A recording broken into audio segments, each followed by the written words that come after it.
आज बात करते हैं फोकस दूरी व वक्रता त्रिज्या में संबंध। तो ये अपना होता है गोली दर्पण। इस गोली दर्पण की जो ये परावर्तक पृष्ठ है इसका केंद्र बिंदु होता है ध्रुव। गोली दर्पण जिस गोले से मिलकर बना होता है उस गोले का केंद्र होता है वक्रता केंद्र, और मुख्य अक्ष के समांतर आने वाली प्रकाश किरण जिस बिंदु पे मिलती है उस बिंदु इसको बोलते हैं फोकस बिंदु। मुख्य अक्ष के समांतर आने वाली प्रकाश किरण परावर्तन के पश्चात जिस बिंदु पर मिलती है उसे बोलते हैं फोकस बिंदु। अब वक्रता केंद्र और ध्रुव, ये ध्रुव है, ये वक्रता केंद्र है, इन दोनों के बीच की दूरी वक्रता त्रिज्या कहलाती है, जिसको लिखते हैं आर से। फोकस बिंदु और ध्रुव के बीच की दूरी को बोलते हैं फोकस दूरी। फोकस बिंदु और ध्रुव के बीच की दूरी फोकस दूरी। अब इस वक्रता त्रिज्या और फोकस दूरी में क्या संबंध है? देखो, जो स्मॉल एफ है वो कैपिटल आर का क्या है, आधा है। मतलब जो फोकस दूरी है वो वक्रता त्रिज्या की क्या होती है, आधी होती है। या ऐसे कह सकते हैं कि जो वक्रता त्रिज्या है वो फोकस दूरी की दुगनी होती है। देखो, एक फोकस दूरी एक फोकस दूरी दुगनी हुई कि नहीं हुई, तो आर एफ का क्या होता है, दुगना। तो इन दोनों के बीच संबंध है आर बराबर 2f, इस प्रकार से। ठीक है, तो आर बराबर क्या हो गया, 2f। मतलब जो वक्रता त्रिज्या है वो फोकस दूरी की दुगनी होती है। या मैं इसको ऐसे कह सकता हूँ f बराबर r/2। ठीक है, तो फोकस दूरी बराबर r/2। कई बार हमारा एग्जाम में न्यूमेरिकल आता है जिसमें आपको मान लो r पूछ रहा है और f दे दिया, तो हम ये लगाएंगे फॉर्मूला। अगर मान लो आपको f पूछ रहा है और r दे दिया तो ये लगाएंगे। मान लो कि हाँ जी, अब हम उस टॉपिक पे बात करते हैं जो 99% एग्जाम में आता है। मतलब ठीक है, अवतल दर्पण से प्रतिबिंब के निर्माण। तो प्रतिबिंब के निर्माण किस प्रकार से होते हैं अवतल दर्पण के अंदर, इसके बारे में हम पढ़ेंगे उत्तल दर्पण के बारे में। तो इसमें टोटल 6 डायग्राम है, पहले इनको समझिए। अवतल दर्पण से प्रतिबिंब किस प्रकार से निर्मित होते हैं, तो इसमें अलग अलग कंडीशन होती है। जैसे मान लो अपने पास P होता है, F होता है, C होता है और अनंत होता है। P ध्रुव होता है, F फोकस बिंदु होता है और C जो होता है वो वक्रता केंद्र होता है और ये होता है अनंत। इस प्रकार से ये 4 पॉइंट होते हैं। अब बिंब रखा हुआ है अनंत पे, कोई लिमिट नहीं है, अनंत पे बिंब रखा हुआ है, तो प्रतिबिंब कहाँ बनेगा, F पर। कहाँ बन रहा है प्रतिबिंब, देखो दो किरणें कहाँ मिल रही है, F पर मिल रही है, मतलब प्रतिबिंब हमारा F पे बन रहा है। तो पहला तो पूछता है ये कि जब बिंब अनंत पे हो तो स्थिति कहाँ होती है, F पर।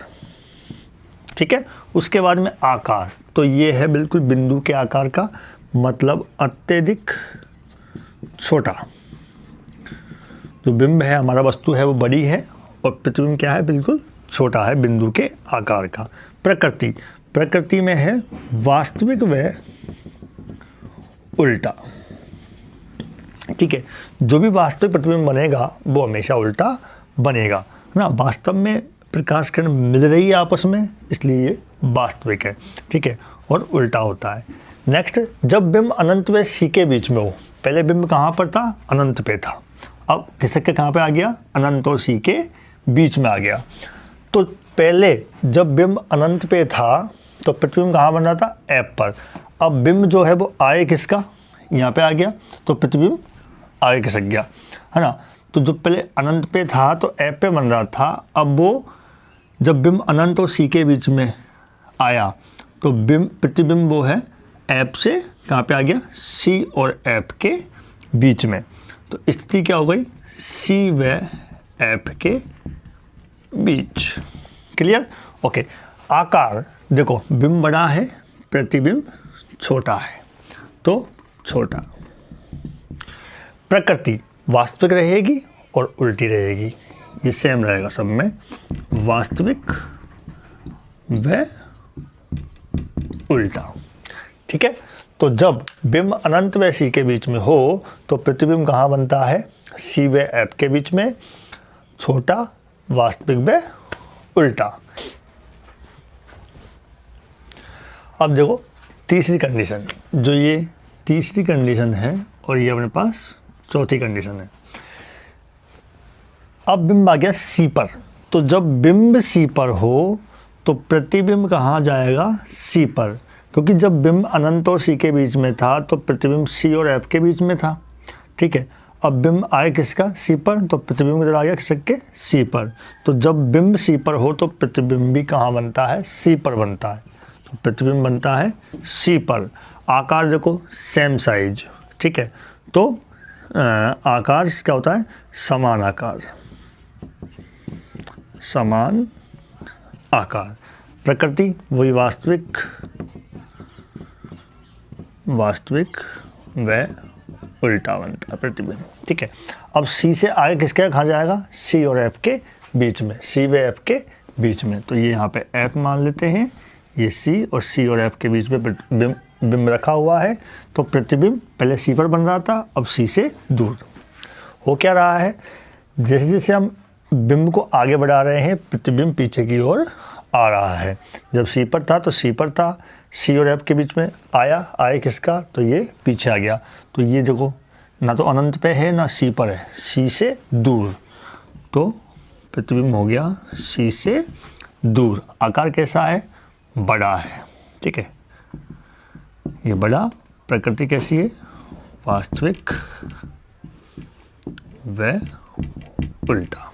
ठीक है, तो जब बिंब सी व एफ के बीच में हो तो प्रतिबिंब सी से दूर बनता है, बड़ा बनता है, वास्तविक व उल्टा बनता है ना। इस प्रकार से ये 4 हो गई। अब देखते हैं अपनी 5वीं और 6ठी कंडीशन। जब बिंब एफ पर हो, कहाँ पर हो, एफ, पहले यहाँ था सी और एफ के बीच में, अब आ गया एफ पर। तो जब बिंब एफ पर हो तो प्रतिबिंब बनता है अनंत पर। कहाँ बनता है, देखो अनंत है, इधर कहीं मिल सकता है, ये कोई लिमिट नहीं है, इसलिए ये अनंत पर बनेगा। जब बिंब कहाँ हो, एफ पर हो, तो प्रतिबिंब बनता है अनंत पर। आकार कैसा होगा, अत्यधिक बड़ा, अत्यधिक बड़ा। प्रकृति वही वास्तविक व उल्टा। ठीक है, तो जब बिंब एफ पर हो तो प्रतिबिंब कहाँ बनता है, अनंत पर बनता है, और अत्यधिक बड़ा बनता है, और वास्तविक उल्टा बनता है। जब बिंब एफ व पी के बीच में हो, प्रतिबिंब कहाँ आ गया, बिंब कहाँ आ गया, एफ और पी के बीच में। आगे किसका है, अब देखो जब बिंब एफ पर था तो प्रतिबिंब कहाँ गया, अनंत पर। ठीक है, जब वो अनंत पे पहुंच गया तो उससे आगे कुछ है ही नहीं, तो मतलब आगे तो जाएगा नहीं। अब क्या होगा, ये हम इसको जो किरणें हैं इस प्रकार से टकरा के जाएगी वापस, है ना। तो हम इसको काल्पनिक मान लेंगे, कल्पना करेंगे भाई ये यहाँ पे ऐसे डॉट डॉट से मिलेगा, तो कल्पना की है, इसलिए ये होता है आभासी। ठीक है, मिलता हुआ प्रतीत होता है, इसलिए होता है आभासी। और देखो कैसा है, ये सीधा, तो ये प्रतिबिंब जो बनेगा वो बनेगा आभासी व सीधा। ठीक है, आकार बिंब से बड़ा है तो बड़ा लिखेंगे। स्थिति कहाँ पे है, दर्पण के पीछे, तो दर्पण के पीछे।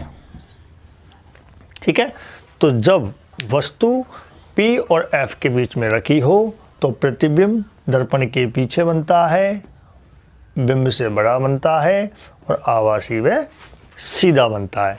ये 6 डायग्राम होते हैं, इन 6 डायग्रामों को अच्छे से याद रखना है क्योंकि ये एग्जाम में कई बार आते हैं।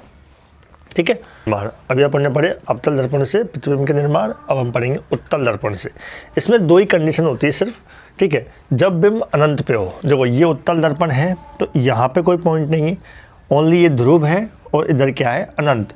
तो वस्तु या तो अनंत पे रखी हो सकती है या फिर अनंत और ध्रुव के बीच में कहीं भी रखी हो सकती है।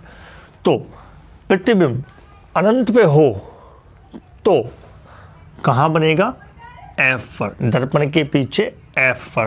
क्यों बनेगा, क्योंकि प्रकाश किरण आई, टकराई और इस प्रकार से ये फैल गई, तो अब ये कहीं पर मिलेगी नहीं, तो ये किरण कहीं मिलेगी नहीं तो प्रतिबिंब बनेगा नहीं। इसलिए हम मान लेते हैं कि ये अगर ऐसे होता तो यहाँ मिलती, है ना। तो कहाँ मिलेगी, ये फोकस बिंदु पर, दर्पण के पीछे एफ पर। ठीक है, ओके। आकार कैसा होगा, अत्यधिक छोटा, बिल्कुल बिंदु के आकार का होगा, अत्यधिक छोटा। प्रकृति, चूंकि डॉट डॉट से दिखाया गया है ना, कल्पना की गई है, वास्तव में प्रकाश किरण मिल नहीं रही, मिलाई गई है, इसलिए इसको बोलेंगे आभासी। और जो आभासी होता है वो क्या होता है, सीधा होता है। ठीक है, तो जब बिंब अनंत पर हो तो प्रतिबिंब बनता है दर्पण के पीछे F पर, अत्यधिक छोटा, आभासी व सीधा। जब बिंब अनंत व P व F के बीच में हो, ठीक है, ये अनंत है और ये P है, तो या तो वस्तु अनंत पे होगी या फिर अनंत और P के बीच में कहीं भी हो सकती है। तो उस कंडीशन में जो प्रतिबिंब बनेगा दर्पण के पीछे P व F के बीच, P व F के बीच बनेगा। P और F के बीच बन रहा है। आकार छोटा है, ठीक है, ये छोटा है तो छोटा लिख देंगे। और डॉट डॉट से है तो आभासी है। प्रकाश किरण कैसी, ये प्रतिबिंब कैसा है, आभासी और सीधा। तो उत्तल दर्पण से दो प्रतिबिंब बनते हैं, जब बिंब अनंत पे हो, जब बिंब अनंत व P के बीच में हो। जब बिंब अनंत पे होती है तो प्रतिबिंब बनता है F पर दर्पण के पीछे, और जब अनंत और P के बीच में होता है तो P और F के बीच में। P क्या है, ध्रुव, F क्या है, फोकस बिंदु, और C क्या है, वक्रता त्रिज्या। तो इस प्रकार से ये दर्पण के प्रतिबिंब के निर्माण है अवतल और उत्तल में। नेक्स्ट टॉपिक अपना दर्पण सूत्र। दर्पण सूत्र क्या होता है कि 1/b प्लस 1/u बराबर 1/f, ये हमारा दर्पण सूत्र होता है। 1/b प्लस 1/u बराबर 1/f। अब यहाँ पे b, u और स्मॉल f क्या होता है वो देखते हैं। f स्मॉल होना चाहिए, कैपिटल नहीं होना चाहिए, ठीक है। तो v, u और f, ये मान लो इस दर्पण में कोई वस्तु रखी हुई है, ये बिंब है, ठीक है, और ये है प्रतिबिंब। ये बिंब है और ये प्रतिबिंब है। तो इस ध्रुव से इस बिंब की जो दूरी होगी उसको लिखते हैं हम u से, कहते हैं u से। तो ध्रुव से बिंब की दूरी u, ये प्रतिबिंब है और ये ध्रुव है, तो प्रतिबिंब से ध्रुव के बीच की दूरी v, और f अपन जानते ही फोकस दूरी होता है, फोकस बिंदु से ध्रुव के बीच की दूरी फोकस दूरी। तो v प्रतिबिंब की दूरी, u बिंब की दूरी और f फोकस दूरी, ये हमारा दर्पण सूत्र है। उपयोग, अवतल दर्पण का यूज कहाँ कहाँ कर सकते हैं, कहाँ होता है, तो देखिए, एक तो टॉर्च, जो अपनी टॉर्च आती है उसमें अवतल दर्पण का यूज होता है। सर्च लाइट,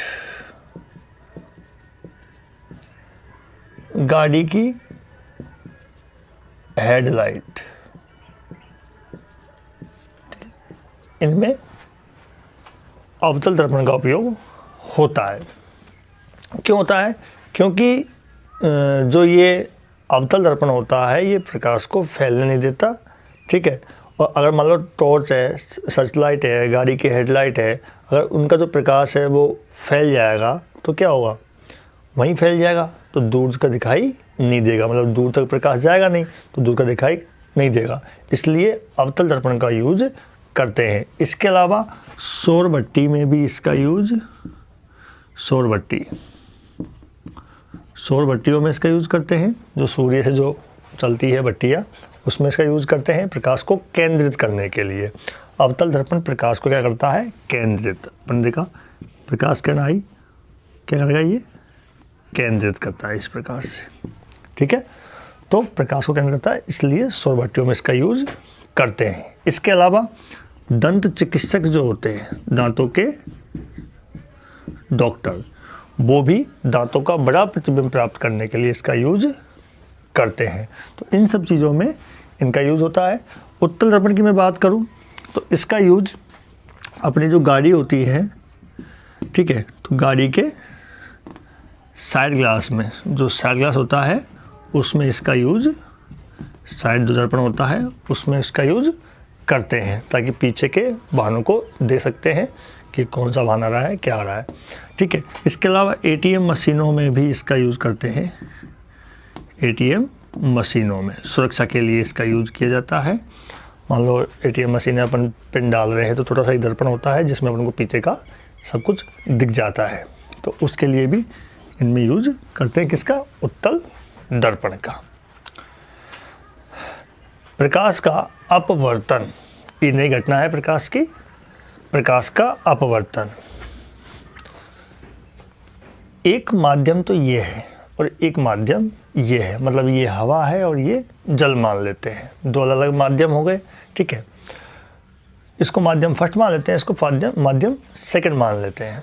तो जब कोई प्रकाश का अपवर्तन की परिभाषा, जब कोई प्रकाश किरण एक माध्यम से दूसरे माध्यम में, प्रकाश किरण आ रही है, एक माध्यम से दूसरे माध्यम में प्रवेश करती है तो वह अपने पथ से विचलित हो जाती है। जब कोई प्रकाश किरण एक माध्यम से दूसरे माध्यम में प्रवेश करती है तो वह अपने पथ से विचलित हो जाती है।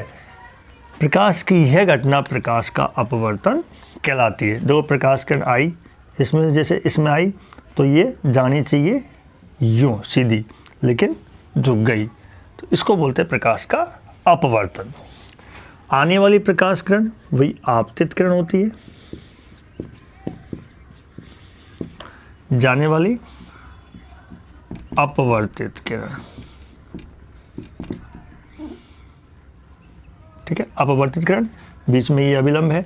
आपतित किरण और अभिलंब के बीच में कोण बन रहा है, इसको आई से लिखते हैं, इसको कोण आर से लिखते हैं।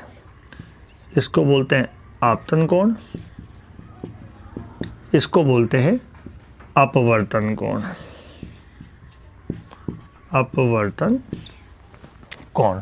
तो आने वाली किरण आपतित किरण, जाने वाली किरण अपवर्तित किरण, ठीक है। तो जब कोई प्रकाश किरण एक माध्यम से दूसरे माध्यम में प्रवेश करती है तो वह अपने पथ से विचलित हो जाती है। प्रकाश की यह घटना प्रकाश का अपवर्तन कहलाती है। इसके नियम होते हैं, दो नियम होते हैं, ठीक है। पहला नियम, आपतित किरण, अपवर्तित किरण और अभिलंब तीनों एक ही तल पर है, एक ही तल पर है तीनों, ठीक है।